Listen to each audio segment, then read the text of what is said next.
we have enough time for maybe two more topics. I want to get into first. Who do you think are potential breakout candidates for Washington? And why do you think they're poised to break out? Like what leads you to believe this? Okay, so I had a list actually. So let me pull this up. I have A a wrist.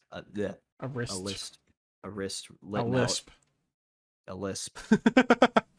I have a lisp. I actually do have a lisp, which is true. I do Um, too, a lot of the time. Let me pull up this list real quick. But just kind of broadly looking over it before I get into the details of what I've written down, really looking at that running back room, because there's not quite a standout when it comes to the running backs, and obviously we got a few transfer wide receivers.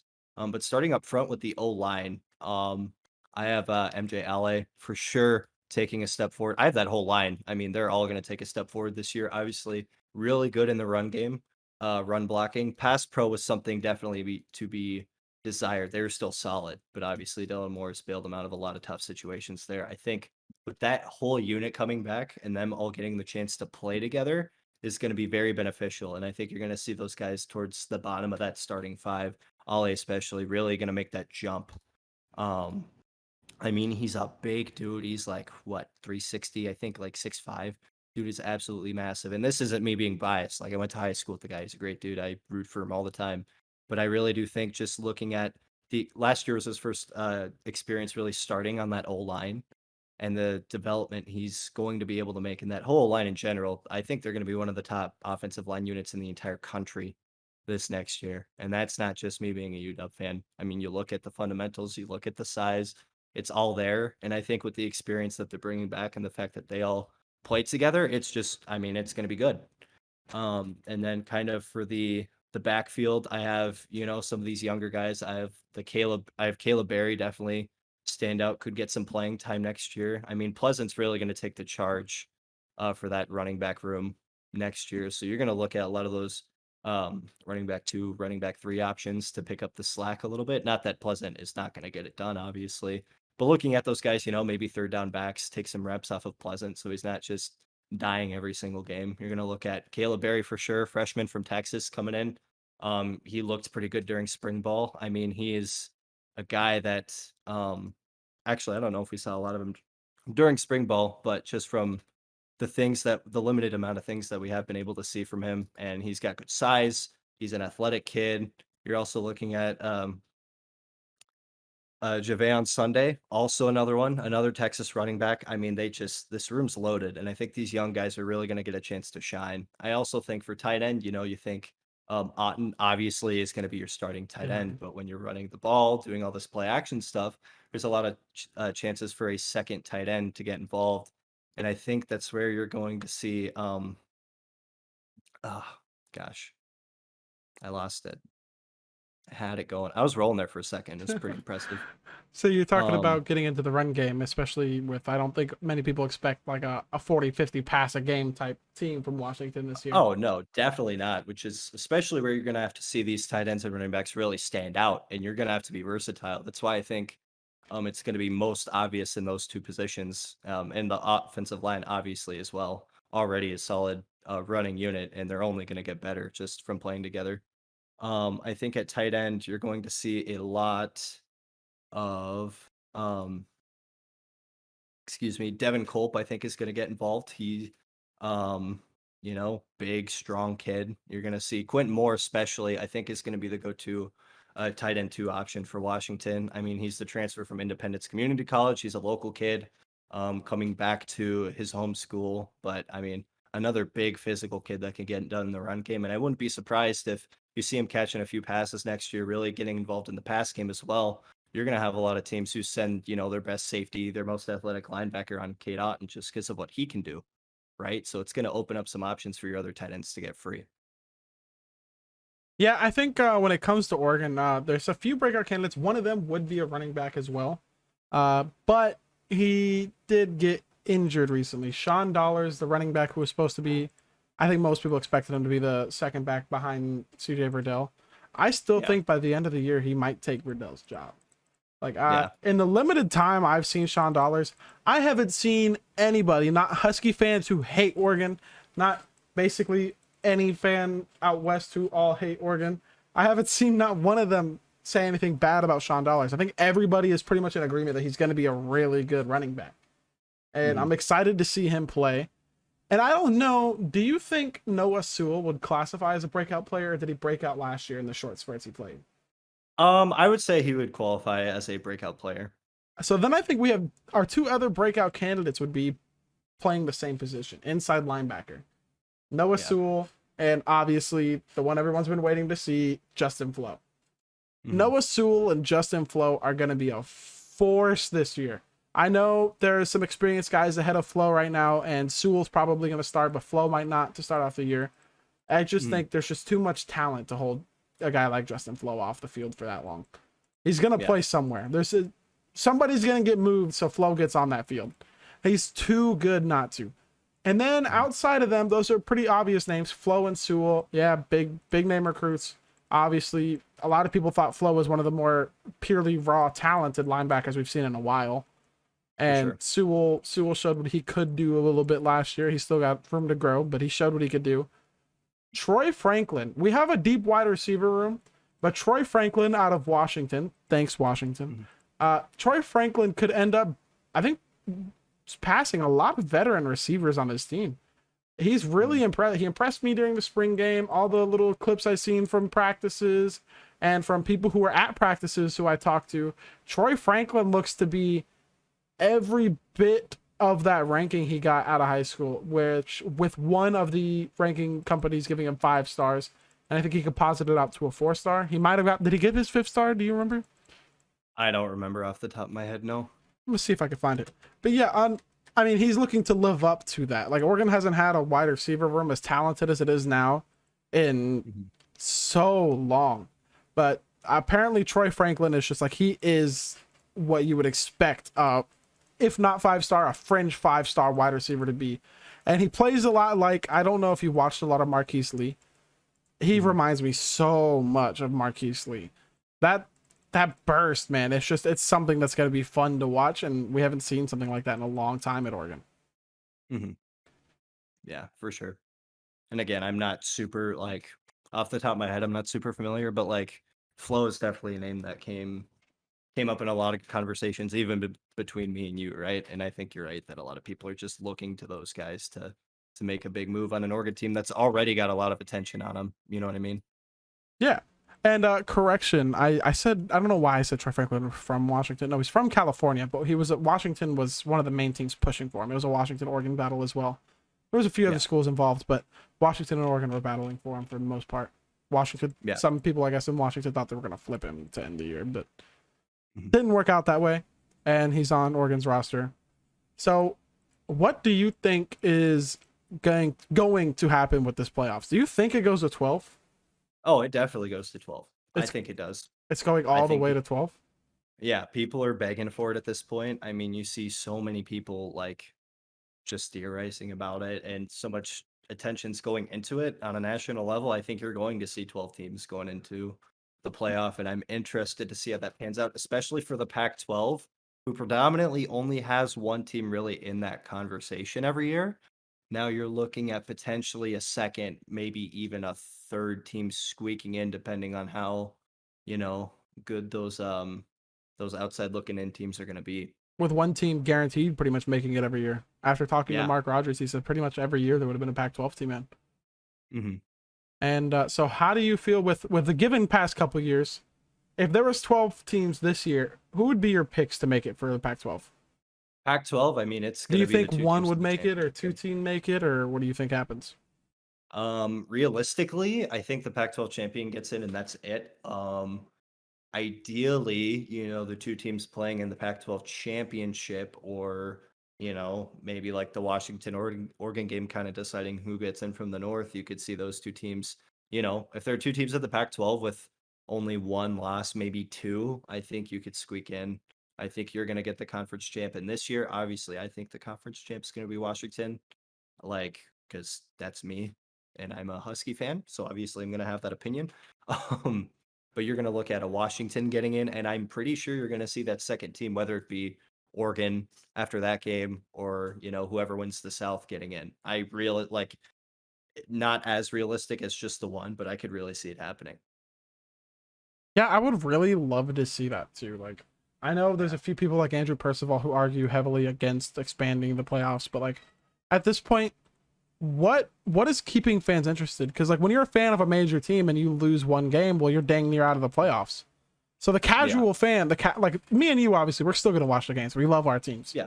But the Mhm. casual fan has a lot less reason to watch when his team is pretty much got no chance for the playoff and nobody really cares about these lower tier bowls anymore.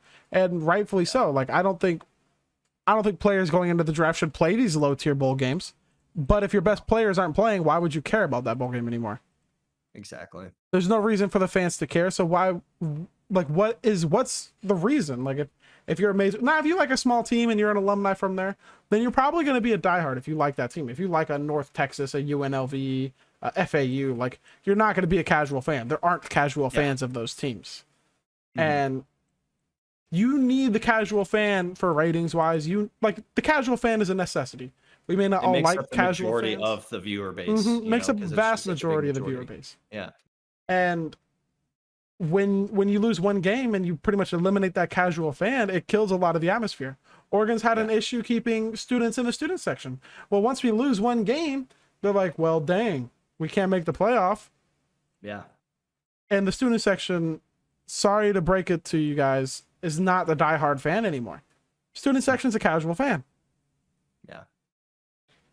Can't quite say the same for Husky Stadium because there's some dude being oh my god, there's some rowdy Husky students in that student section, and I don't think there'll ever be a time where that student section is not full. But you're right. I mean, it makes an argument for the casual fan that it makes it more interesting. I guarantee if you have Coastal Carolina playing Alabama, Alabama probably beats them by at least like 4 or 5 touchdowns, right? But I guarantee a lot of the casual college football fans are going to view it just because, oh, who's Coastal Carolina? Like I've never seen this team before, Yeah, right? and it's like we know them, but the casual Yeah, fan doesn't know who the Chanticleers are. exactly. And like it can do so much good for the I don't know like why people are so opposed to it. It's going to bring in more revenue to these broadcasting companies and these people hosting, whatever funds go into the playoffs. It's going to bring so much revenue in because people are going to be watching the mismatches. They're going to be watching the group of 5 teams that get in. They're going to be watching the Pac-12 versus SEC games. It's just bound to happen. I think their argument is they think the regular season would matter less. But here's the thing: how much does it matter now? Once you lose one game, does it matter? Like, I'm still watching the games, but I'm also sitting here like, I mean, Yeah. are we We're gonna? not SEC fans, so it's a bit different for us, obviously. No, I mean, no. Don't get me wrong. I will watch college football all day, every Saturday, even if Yeah. Oregon's not playing. I loved Yeah. watching football, but at the same time, it's like there's like, what is left to compete for? Like, Yeah. I know it's a little bit different for you guys because of it's been a while since, but like for me personally, and this is gonna sound super spoiled, but like, what is a New Year's Six win? What does that do anymore? Like, what is as much? I would rather lose in the playoffs than win the New Year's Six. Yeah. At that point, I mean, got to the playoffs. I agree. And I think even for Washington too, like a New Year's Six Bowl would be nice, but we've been to the playoff at least once.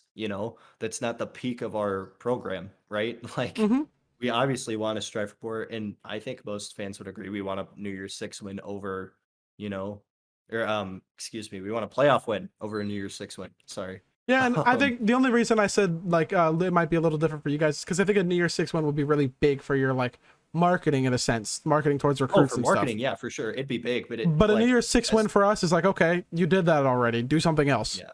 As far as like what we want to strive for as a team, I guarantee that, Oh, you obviously, know, everyone's we'd striving for a rather championship. yeah, we'd rather get our shot at Alabama again, you know what I mean? But like Like the Georgias, the Oklahomas, the Oregons, there's like, okay, you've won New Year's Sixes lately. When are you taking that next step? exactly. Like most teams, as much as people hate it, you got to build. Not everyone is LSU and goes from mediocre to a championship team. Yeah. Most of the times you take things by steps. That's the only reason I was saying like it might be a little different for you guys because the New Year's Six would be a solid step to that next championship or playoff win or whatever you guys are aiming for. Like that would be the next step. But when it comes Yeah. to the teams who haven't quite done great in the playoff era, like the Oklahoma, Oregon, Georgias, and all them, a New Year's Six doesn't do anything for them. It doesn't hurt them, but it Yeah. doesn't do anything to add on to anything for them. It doesn't help them in any way. You guys, it could Yeah. help you a lot with perception and recruiting and stuff like that.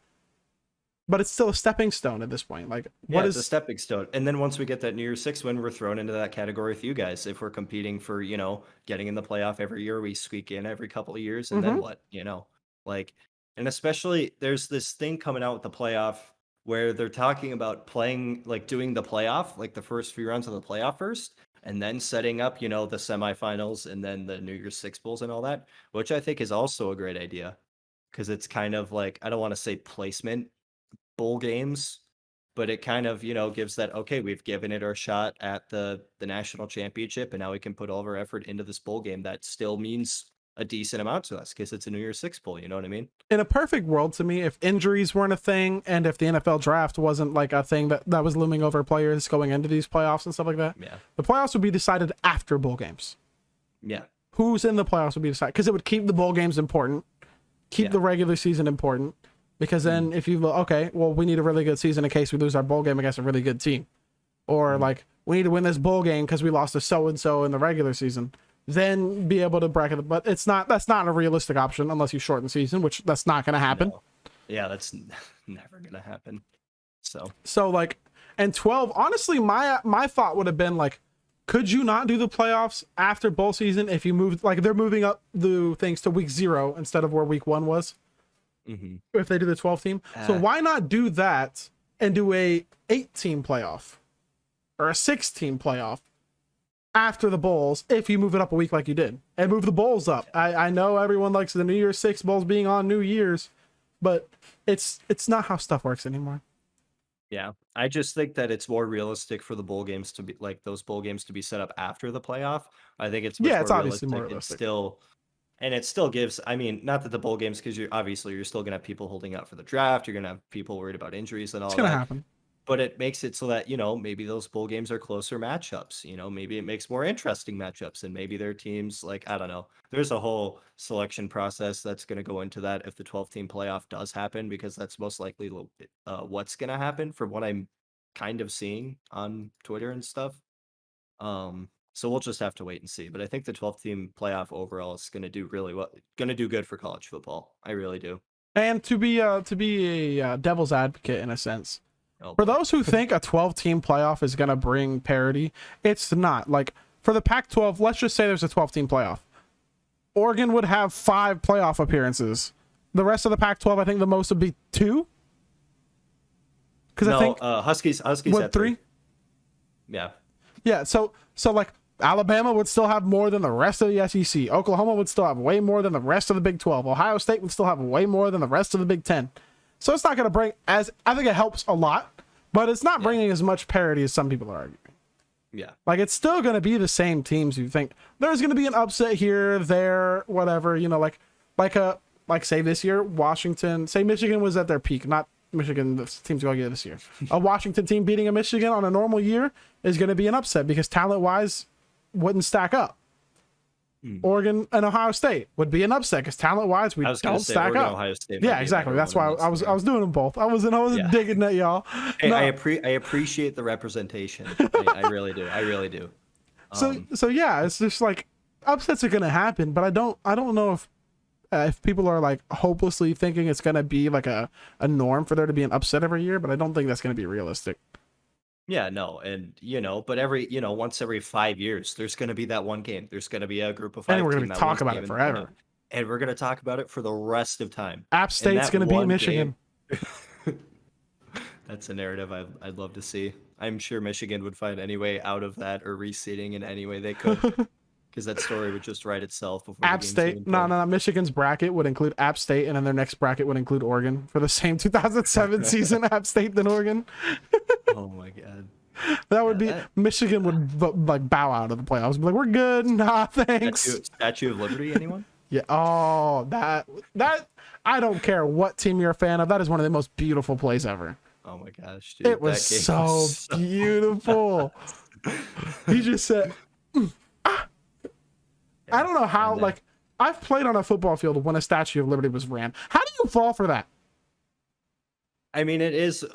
Once you're in college, it's a little different. I mean, 'cause yeah, Dennis especially Dixon at is a that lot level- better than the I guys I gonna was say, playing against. You have high schoolers trying to run that, and it's on like 1 week of practice. And it just, kind of falls apart. But especially with those college But at athletes, the their same body time, mechanics and you're a defensive college athlete. You're a D1 yeah. defensive player. Like, so how are But you're not. you falling That's for it? that's the thing because you're not expecting it because it's something you would do in a JV high school football game.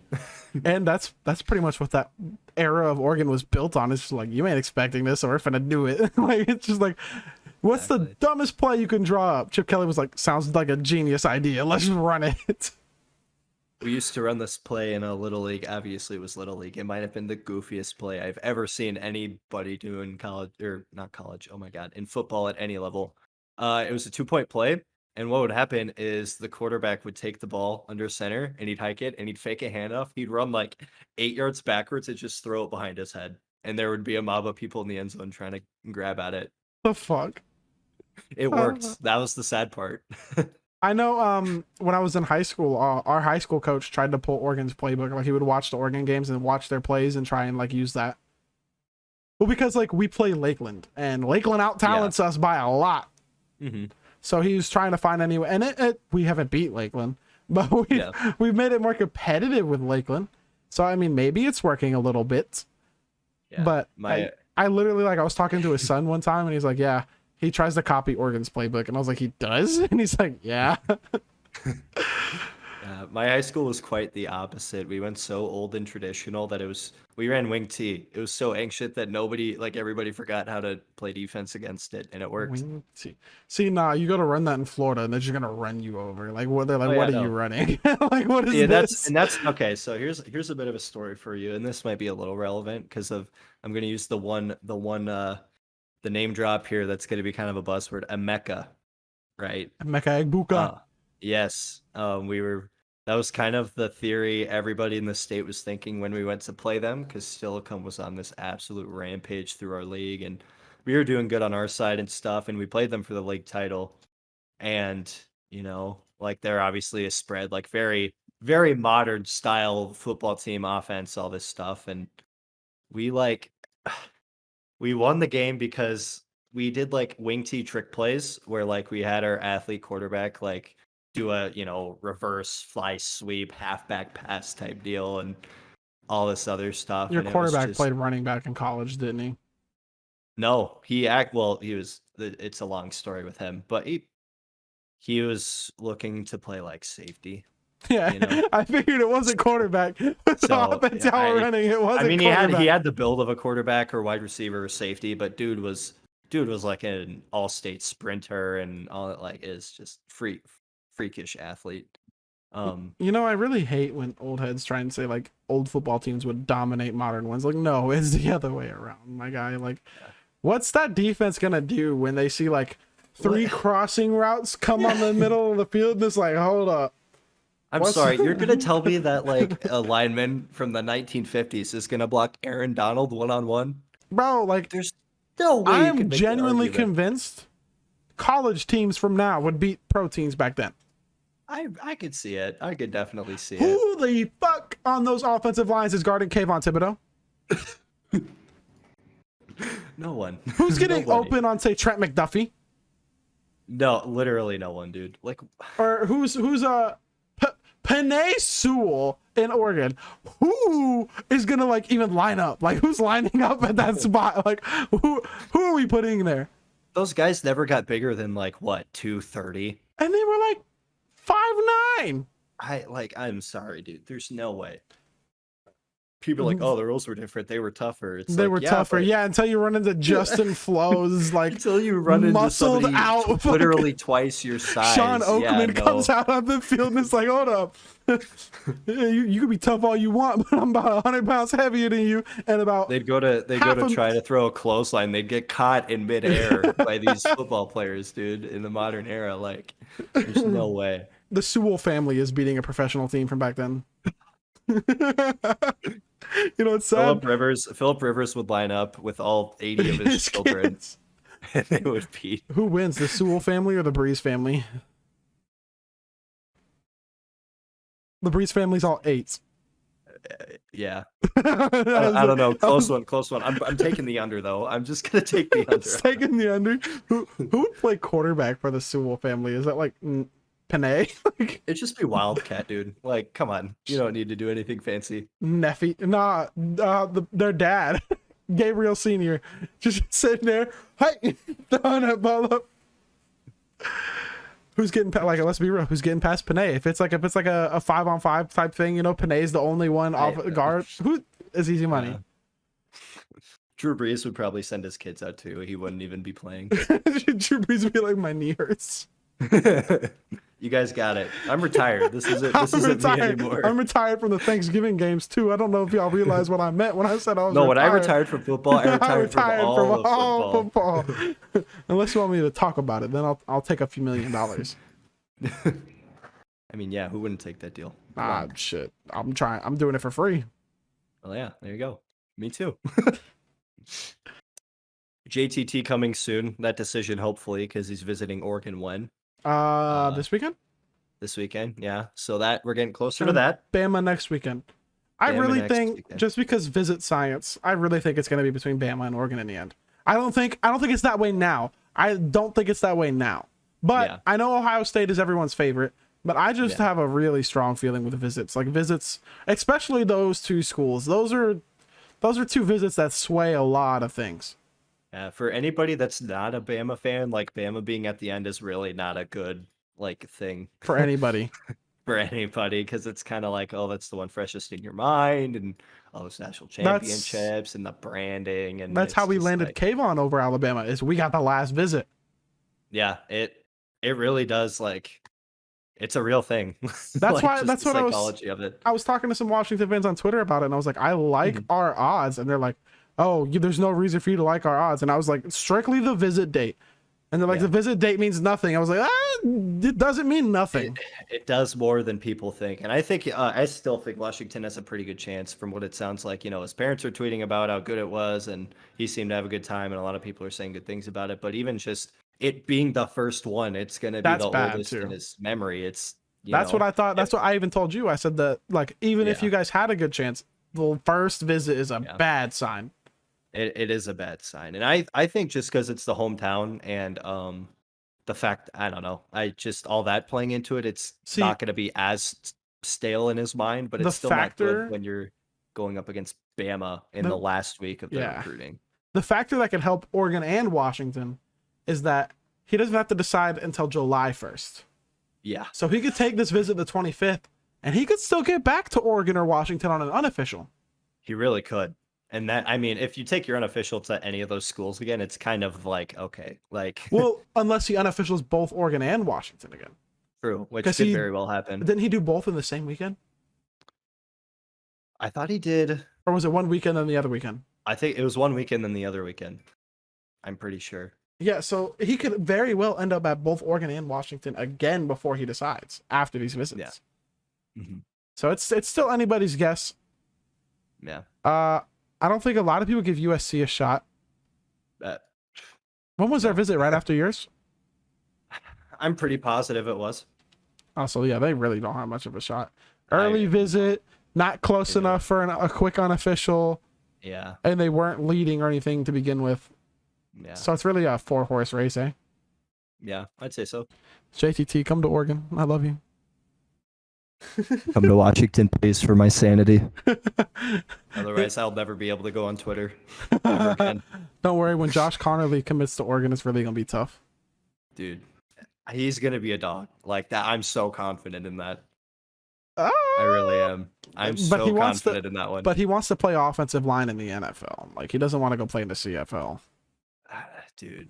He doesn't want to, what does he do? Sell furniture? Is that what, what's his name does? The old offensive lineman on Twitter. Alex or whatever his name is. Yeah, I don't know. Well, if Raffet, it's any Jordan track Raffet. record, yeah, Jordan. If it's any track record from recent memory or recent drafts, he'd be going 32nd overall. So let's compare that to 10. Well, yeah. And also Eric Fisher. Fair. Or is it Jake Fisher? Which one? I always get the two confused. Which one went to Oregon? And I know it's bad, but I get the two confused as to which one. Yeah, I'm not the person to ask, honestly. I think it's Jake Fisher. The one that just signed in Kansas City. It's so bad. I'm googling it. You know what's good thing. It was Jake Fisher. Jake Fisher was the one in Oregon. There could be two starting offensive linemen on the Lions alone from Oregon. Who's the other one? Tyrell Crosby. Oh. But I think there's a Crosby's chance the guy. Panay is taking his job. I wouldn't be surprised. Wait, isn't Crosby A tackle. which one? I don't know. Because they were Panay's moving. playing right. Yeah, because he's playing And right. they just I thought signed a Crosby left. Was... Oh. Well, yeah, maybe then. But they could maybe move Crosby inside. That's what I'm hoping for. Yeah. Oregon's had a lot of Dope. solid offensive linemen in the NFL, even before Cristobal. We have an NFL Hall of Famer who played offensive line. Gary Zimmerman. I honestly don't know who that is. Yeah, he's really old. He's really old. I was gonna say that does not sound. I don't familiar know. Who is our whatsoever. most recent Hall of Famer? Dan Fouts? Mel Renfro, Dan Fouts, and Norm Van Brocklin are our biggest names. So with that said, guys, we want to thank you for tuning into the second episode of the Ducks and Dogs podcast. And we may have some special guests coming up in future episodes. We're not going to drop any names, just in case, something doesn't come to fruition. But there might be some... Stay tuned, though. Yeah, stay Some tuned. big stuff. Big There stuff. may be some power changes among the podcasts. There might be legacies being ruined. But yeah, guys, we appreciate you watching, and we hope to see you next time on the Ducks and Dogs podcast. Until now, I am Ducks. Michael Black. I'm Matt. See ya. Did you say go Dogs? All right, well, Hey, end it I there. just